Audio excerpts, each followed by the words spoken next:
Hi, today I am in my office, place where I think I've learned a lot of stuff from a bunch of books that I have here, and where I've worked with that knowledge and I've put things together and I've understood things and I've written a lot of things here, so it seemed like an appropriate place to talk to you today about the Trecena of No'j.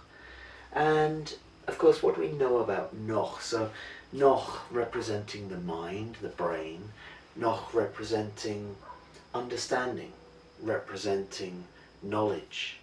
No'j, I often think of it as possibly representing the left side of the brain, the part that stores the knowledge, that puts things together, that understands things. And it's about coming up with ideas, it's about coming up with solutions. And so this is possibly what we could see happening in the Trecena of No'j. It's coming up with new solutions, new ideas. Coming up with a new plan is a great way of looking at it as well. It's taking all of that knowledge that you have, all of those ideas that you have, and bring them into one cohesive new idea, bringing it all together in unity. Now, as we know, one's going to need a little bit of help, so it's not to say that it's the finished plan, it's the beginning of a new plan, the beginning of a new idea. And I'm just going to take a moment here to show, I'm going to jump ahead a little bit, because I want to show you a very special day that's in there. That's Forachpu right there. Now, if you remember these sorts of things, you'll remember that 21st of December 2012 was the day Forachpu, the beginning of the new Baptism. What you'll also know is that the Stellar Sea at Kirigua, which shows the beginning of the fourth age of the sun, also begins on a Forachpu day. So it's all about this creation. Now Forachpu, as you may have seen in my video before, well, that's the day after 3 Kawok, and 3 Kawok is the future of 8 bats in the Mayan cross. So it's kind of like it's come from 13 Achabal, the new concept sent by the spirit world, sent by the ancestors. It's been gestated through Washikib Bats, the most sacred day of the calendar, like bringing it all together. And then it's being born through 3 Kawok, Forachpu, the new world emerging. Okay, so this is kind of like, this all takes place within, well, I say this all takes place, obviously it began with 13 Achabal, which was quite some time ago now, but it ends with Forachpu, the birth of the new world, the bringing of the divine into the physical plane. So I think it's a very interesting Trecena, because it's going to bring some things to their conclusion.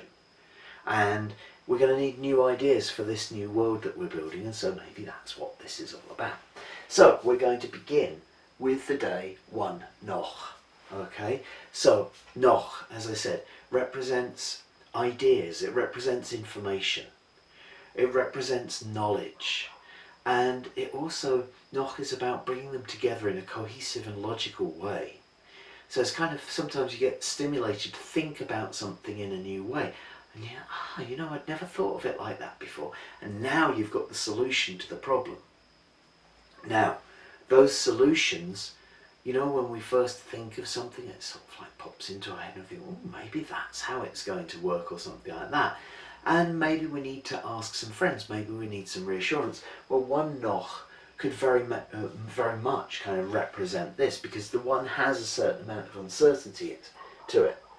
As I always kind of like feel, it's like a seed, has all the potential to become the tree, but it needs that potential, or that seed rather, to be watered, and it needs fertilizer and it needs sunlight in order to grow and fulfill its potential. And so this is like the seed of an idea, the seed of a plan. And you may find that it needs a little bit of encouragement. So maybe it's a great day to go and speak with your friends, go and speak with your family, and say, hey, look, you know, I was thinking about this kind of thing, and you know, this is the idea I came up with. What do you think about it? And maybe they've got some input for you to help you to understand how to better implement this new idea, how to help it to gain its full potential. From 1 No'j, the next day is Tutihash. Now, Tutihash can be a rather hard day.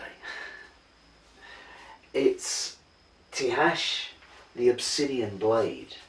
Tihash, that which cuts and sometimes creates duality. With the number, which also represents duality. The number which represents partnerships, a number which represents relationships. Now, Tihash is not doing this in a spiteful way. You know, it's not about that.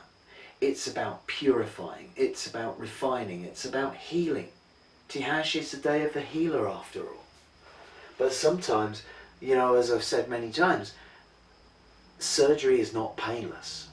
Surgery, you know, hurts, right? And here, that surgery may be within your relationship. That surgery is something which is, it may also be healing a division, because the two can be about division. The two can be very divided. The two can be very dualistic. And Tihash likes to cut stuff away in order to unify, because the surgeon is the beginning of bringing things to their unity, bringing things to the wholeness. The warrior is cutting out the duality. So really, Tihash is aiming for the best, and here it's kind of like, it may leave you some very stark choices as well, because the two can be very kind of like heads or tails in nature. There is no in between. The coin can't land on its side. It's very logical. It's 1-0. It's on or off, whichever it might be. And Tihash might well bring down that sword in a very kind of clear, concise and logical way and say, this stays, that goes. Now it can be a great day for looking at your idea and having some great clarity onto it as to what you want to keep and what you want to let go of. But this might also be within your life as well, as to what you see in clarity of having a place in your life and what you see very clearly as having no place any longer in your new plan. Okay, so yes, it could ultimately be a healing day, but it can also be quite a strong day. Okay, so a heads up for that one. Now, of course, after that, the 3 Kawok day comes in. So Kawok, the midwife, the storm, the rain. You know, right now we're in actually one of the rainiest rainy seasons that I've seen in many years here in Guatemala. And I just harvested my first corn, the corn that I planted back on 1 I've been enjoying. And this is what the rain brings. This is the resurrection of the maize. This is what takes those little kernels of maize, those little dried, dead-looking things. We put them in the ground and then it rains and then they emerge, they re-sprout. This is the midwife to the resurrection of the maize, which can also be represented by Achpu, the resurrection. Okay, so we have it here with the number 3, and the number 3, of course, you know, I say that it can represent challenges and obstructions, which it can, but it also represents the home place. It also represents the place from which emergence happened. And that, for me, is very much connected with the Orion Nebula, the 3 hearthstones of creation, Alintak, Saif and Rigel, around the Orion Nebula, the place, the cosmic nursery, where our sun was born. This is where we emerge from. This is kind of like the birth process. So you can understand how when we see 3 Kawok, Kawok is very much kind of like, it is taking that birth process forwards. And the 3 is saying, where is it birthing from? It's birthing from the home place. It's birthing from the place of emergence. It's birthing from within. Okay, now Kawok can be strong. She can be the storm which sends the flood which washes away the old, the outworn.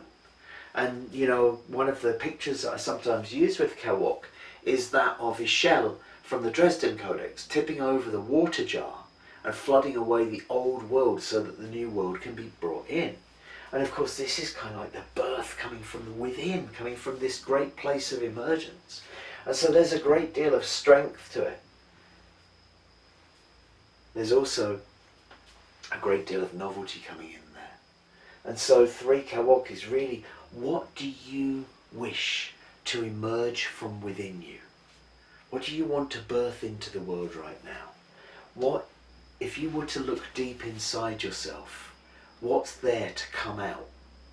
What of your new plan, your new idea, having separated and refined it, what from within is ready to come out, is ready to be born into the world? Because here in 4 Achpu, that's when it can be born.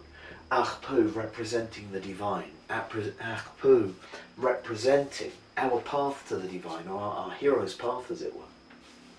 Achpu representing the Son, the Lord, the Holy, what we hold holy, what we hold divine. And the number 4 representing the physical plane of existence. It's the material plane. So this is bringing the divine into the material plane. This is why I see it very much as a day of creation. This is what is being birthed into the world. This is what is emerging from that emergence place and being helped in by the midwife of Kawok. 4 Achpu. New creation, new time, new cycle. Now, the interesting thing is that if you ever get to look into the long count at all, I know that there's something I don't really cover, but long counts always show Achpu as having the value of 0 or 20. You could see it as either. And so, as such, we can understand that this can be seen as the beginning and the end. This is the return to the source. This is things coming in. Okay? And this is the physical world. So this is kind of like finding the divine in the physical. So yes, it is a great day to be working with the divine in the physical, as it were. It's a great day to be manifesting your divine plan into the world. That's a great thing to do on a 4 Achpu day. But it's also a day to be recognizing the signs of the divine in the physical world. You know, sometimes we take things for granted and we don't see them in the way that we could see them. If we looked at them and really kind of looked at the lines inside a flower and thought, well, how on earth did that get there? Why did that get created like that? It's a great day to be finding that divinity in the physical world. Now, of course, Achpu is also seen as one of the more shamanic of the Nahuales and that kind of thing. And here, this is bringing it down to earth, bringing it into a logical, reasonable, rational, down-to-earth way of doing things. So it's looking around and saying, yes, that is divine, but that's part of my reality, and that's my norm. Okay, this is what we're rebirthing into the world. Okay, a new phase of existence. From 4 Achpu, we then move into 5 Imosh. And so Imosh, the water lily, Imosh, the lake, Imosh, the dream world. And the number 5, the hand that does the work. So 5 Imosh, putting your work into the dream. Putting your energy into what you want to dream into existence. Now, it could also be very much to do with our collective consciousness. I see Imosh very much as an empath. And this is kind of like saying, like, put your work into it, because sometimes, you know, we just need to listen a little bit harder to understand what's going on around us. But this is also about putting our work into our dream. You know, it's saying that this idea that we had down here in 1 No'j is not going to kind of, it's not going to come into being all by itself. We need to put some effort into it. And it's here on 5 Imosh that happens. Here, we have 6 Ik, okay? Ik, communication. Ik, the wind. Ik is all about change as well. And here with the number 6. And so this could be seen very much as bringing stability to change. The number 6 I see as this physical plane with the column connecting to between the heart of the earth and the heart of the sky, yeah? And here Ik, well, the wind which changes direction at will, the wind which changes direction when we're not expecting it to. The communication that comes to us, the communication that we give. Now, that communication can be very inspiring. It's a great day to go and make presentations and that kind of thing, because not only do you have the power of the wind, the power of the divine breath behind you, you also have the number 6, which brings it to stability. Now, ik can be a little bit wild, as it say. Ik is often, it's the wild wind. It's a very, very strong thing. It can represent the hurricane as well. But that 6 brings it into balance. Okay? So this gives you the ability to use your words to communicate in such a way that you really get your point across without making it too strong, without labouring it. Now, the other thing about the 6, as I said, is it kind of like brings the divine realms, the upper and lower worlds, into this realm. And so speeches made on 6 ik, words spoken on 6 ik, you may kind of like be wondering where they came from, because as they come out of your mouth you think, wow, that sounded interesting, or somebody else says, wow, I've never heard you speak like that. Well, maybe that's because you're being embellished by the heart of the sky and the heart of the earth, and it's your opportunity to bring that communication into the physical plane. So if you've got a conversation to have, particularly where you really need to get inspired, and you also want to bring stability to changes, 6 ik is the day to have it. The peak of this cycle, the 7 day, is 7 Achabal. Now, Achabal, the dawning, the twilight. Achabal, bringing that new concept into life. And here, the number 7 is the number of endings, right at the top of the pyramid. It's also the number of choosing. It's about choosing what you want to go for. You're standing on top of the pyramid. You can choose whatever you like because you can see everything from your vantage point standing right on the top. So it's like, which of your new concepts do you want to bring into this world? But not only that, the 7 Achabal for me, if you've followed my page for a while or something like that, you might see that I rather like going out and photographing sunrises. And I actually like going and photographing the night sky before the sunrise or the twilight. That's Achabal, the twilight. Now, as I'm watching the day getting brighter and brighter, there comes a point when the first ray of light pierces the horizon and we are no longer in Achabal. We are in the day because the sun can now be seen in the sky. And for me, this is that moment. 7 Achabal is the moment of clarity. It's the moment, it's the end of the twilight. It's the end of the in-between stage. It's the finishing the concept. And the final concept is now ready to be brought into the world, as you would expect with this new idea that comes in down here. So this is what we could see here. So if you've got a concept, if you've got an idea, if you've got a plan, 7 Achabal is kind of like the day to get it out there, to bring it into the light, because Achabal is about taking stuff which has been hidden, these concepts which are coming out of the night, these dreams, and bringing them into the light, yeah? And so 7 Achabal is kind of like the final reveal of the new concept. And so if you've got something to bring out, that's the place to do it. From 7 Achabal, we then go into 8 Cat. Okay, so Cat, the net with which we gather our harvest, also the net which can bind us, which can ensnare us, the net which can carry our burden. And so it's seeing both. It's like when you go on vacation or something like that, and you've got your whole suitcase or backpack or whatever your choice of luggage is, and you've got everything in there from mosquito bite cream to like pair of boots to go up volcanoes, or who knows what you've got in there. And it's great because you've got something for every eventuality, and you put it on and you try to move and you can hardly move. It's such a struggle, it's such an effort to move. Yeah, that's kind of the way that I travel, by the way. But saying that, it's kind of like, it's finding that balance, isn't it? It's finding the balance between being able to move forward, but also having the material, carrying in your net what you need to help you to move forward. Okay? And so 8 cat can be seen as giving thanks for all of that.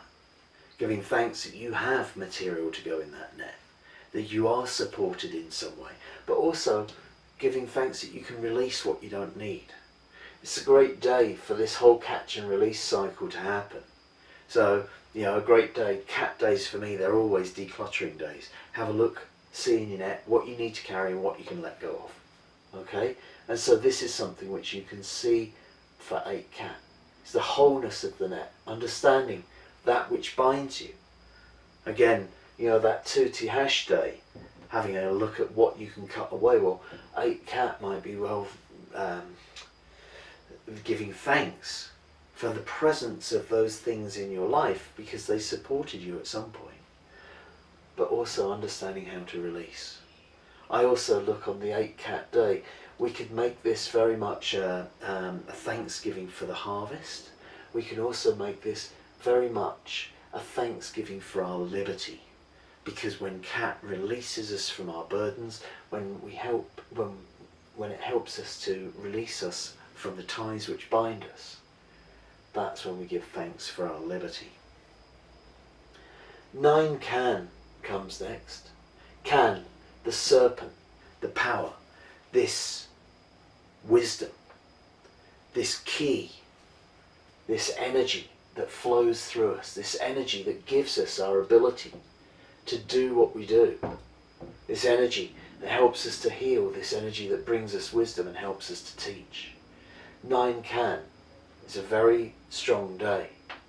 Now, sometimes we can look at this as the gestation of a human being, and 9 can could be a very interesting day, because if this is energy, the number 9 can represent life as well as femininity. So this can represent female power, because can be about power. It can also be very seductive. It can also be life and life force energy. So this is kind of like the energy that really brings us to life, and seeing it bringing us wisdom, bringing us power, and the 9 bringing us independence. So it's kind of like, this could be looking at life wisdom. It could also be looking at feminine wisdom. Okay, so I see 9 can as a very powerful and I feel very positive day. It's a great day to go seeking the feminine wisdom, and it's also a great day to be looking at the wisdom that you've gained from your life. Now this is something which has evolved from that 1 No'j, the 1 No'j being the seed of the idea, and it's from the seed of the idea, and in order to grow the seed of the idea, that we have to apply our life wisdom. So maybe it's also a day for a life review, to look back on what wisdom that you can employ in this project right now. 10 Kamei. Kamei, death, transformation, facing our fears, going through changes. The number 10 being the community, being assistance and cooperation. Once again, just as the seed of the idea needing watering from our friends and our family, we can certainly see that here, cooperation to go through the changes, cooperation to face our fears perhaps as well. Now this is something certainly that Kamei brings to us. It brings out our fears, it makes us face things. I mean, let's face it, if we had the opportunity to have a really easy life and we didn't have to face any fears, some of us, most of us, let's face it, we'd probably take it. Oh, easy life, yeah, why not? We might get a bit bored at some times, and that's fair enough. But sometimes it's like these fears come up and we're looking and going, really, I thought I'd got over that by now, or, really, I need to grow a little bit more, do I? Well, thank you, Kamei, for bringing that along. Now, Kamei will only bring it along when we're ready to overcome it. And of course, any new venture that we're going into, these new ideas, are going to mean that we're going to face things that we've never faced before. And sometimes that's going to be fears that we've never faced before. But just because we've never faced them before, doesn't mean that other people might not have done. And so we can go out to our community for some cooperation and assistance. This is kind of like, I see this as like finding somebody to, for want of better words, hold our hand as we go through our fears, as we go through our transformation process. And this is what binds us together in community. You know, it's like when we face our fears together, when we meet those people around us, we recognize our friends, and our friends say, hey, yeah, don't worry, I can help you with that. I've been through that myself. Look, this is the way that I did it. Maybe it's going to help you. So if you've got something that you're facing right now, and something that the next Trecena is bringing in for you, then this is a great day to go out to your friends, your family, your community, and ask them for a bit of help in overcoming your fears and going through the transformative process. From 10 Kame, we're then going into 11 Kirch. So Kirch, well, 11 Kirch, this can be a very, very strong, very powerful day indeed. We have Kirch, the deer, the wilderness, and we have 11, which is a very high and odd number. It can be directionless. It can also be extremely creative. Whenever I talk about the 11, I mean, you know, to say that it's directionless sometimes gives the wrong impression, because it needs that lack of direction. Because to be truly creative and to create something new, you can't go walking the same path that you've always walked. You can't go taking the turns that everybody else has taken. And there's a certain amount of, let's say, unpredictability in those turns, which is exactly what 11 brings. But when we put the power of Kech behind it, you know, when we look here, Ik is seen as a very strong and powerful No'j. Kan is seen as a very strong and powerful No'j. Kech is seen as a very strong and powerful No'j. When we combine them with high numbers, all of a sudden we get a powerful No'j with a powerful number, and we don't quite know what's going to happen. 11 Kech I often refer to as the stampede. You don't know what's going to happen next. You don't know which way those cattle or horses or deer are going to run next, and maybe you'll find that one minute you're watching it and the next minute they're heading right for you and you've got to jump out of the way. That's a possibility as well. But however it works, this is a strong day. It could be a very headstrong day, because Kech can be very headstrong if it's out of balance. How do we get it into balance? We take it back into the forest. It gets out of balance by being in the city. It gets out of balance by being around the grey rather than being around the green. And so, like, if you're feeling out of balance, for sure, get out into the forest, get out into the woodlands, get out into the fields. Because that 11 puts a lot of energy behind that Kech energy. And so it can be very impulsive. It can fly off the handle kind of easily. And so, as I say, just be aware of which way things are heading, and if you feel it's wrong, don't be afraid to put on the brakes or get out of its way, because this might run right over you. 12 Anil. Well, Anil, ripening, yellowing, coming to fruition, coming to maturity. And the number 12, life's experience. So this is taking all of your life experience and using it to bring maturity. Of course, we're going to find that towards the end of the No'j Trecena, right? That new idea that we had, that tiny little seed of an idea. Well, here it's saying, right, okay, we've our friends, our communities helped us get through challenge. We've consulted the wisdom of the women.